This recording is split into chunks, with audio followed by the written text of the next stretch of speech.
Yeah, the government expectation is he'll be arriving in Australia tonight, and he may even be greeted by the Prime Minister. That's my tip, Pete. So that could be a bit controversial. I mean, it's interesting how the government plays this in the sense that he's not some sort of national hero, is he? Yeah. He's an Australian citizen who was detained. He probably initially did some good things with journalists in revealing alleged war crimes, but then, you know, if you've seen any of the accounts of what he did, he just went over the top and just dumped out all this information, potentially exposing intelligence sources, which is why he ended up where he did. So, yeah, it's interesting how the government plays this. They've done it's obviously been a great effort in terms of getting him out, getting Cheng Lei out, getting Sean Turnell out. Some real, on the foreign affairs front, I think they've had some real wins, re-established relations and dialogue with China. But in this particular instance, I think there'll be a lot of people in the opposition going, let's not make a hero out of this bloke. No, and look, I just had an interesting conversation with John Anderson, the former Deputy Prime Minister, who said something similar. He has got real issues with it because, you know, basically the actions put lives in danger. So, and you know, us in the media, there's this constant question when it comes to Julian Assange, well, is he actually a journalist or is he an activist? And that's not going to go away anytime soon. He's not a journalist, let's face it. He's not a journalist.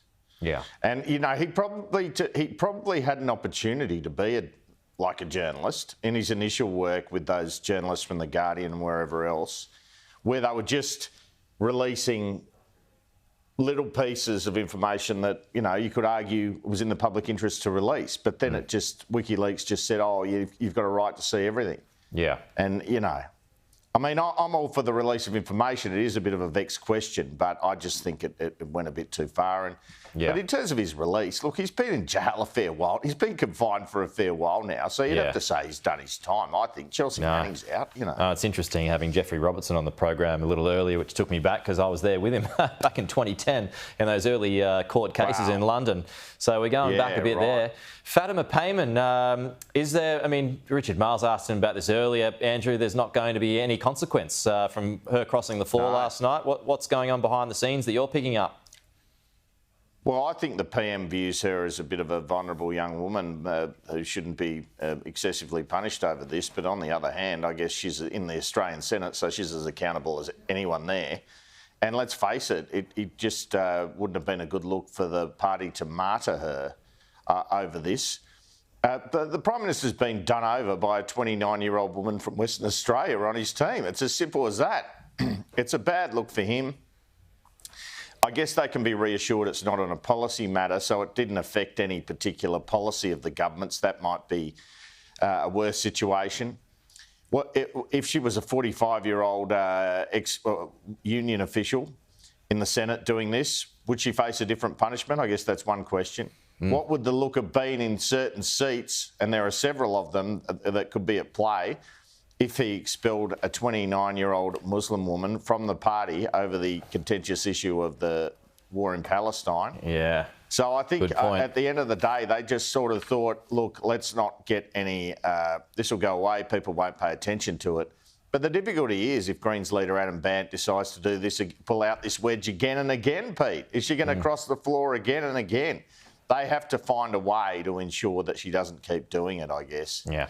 It's interesting, though, isn't it? It just shows how effective the Labor Party rules on this, where you are usually automatically expelled, have been, given that it's only happened in government last time in 1986. It happened in opposition with Harry Quick in 2005. He wasn't expelled at the time. But, you know, on the other hand, Bridget Archer crosses every day of the week, just about. I mean, I'm being a bit facetious, but she, you know, she crosses more times than I've hot dinners. That's right, yeah. So, look, I mean, and on religious freedom, at the end of the Morrison government, they had 5 MPs cross. On asylum seekers, I can remember here around the time of Howard, they were always people crossing. So that's the difference between the two parties. Yeah. But there's a reason the Labor Party has those rules, and that's because it stops people doing this. And she could have abstained, let's face it. So she's really given the bird to Albanese here. I suspect Dutton will pick it up and go, this shows you're weak again.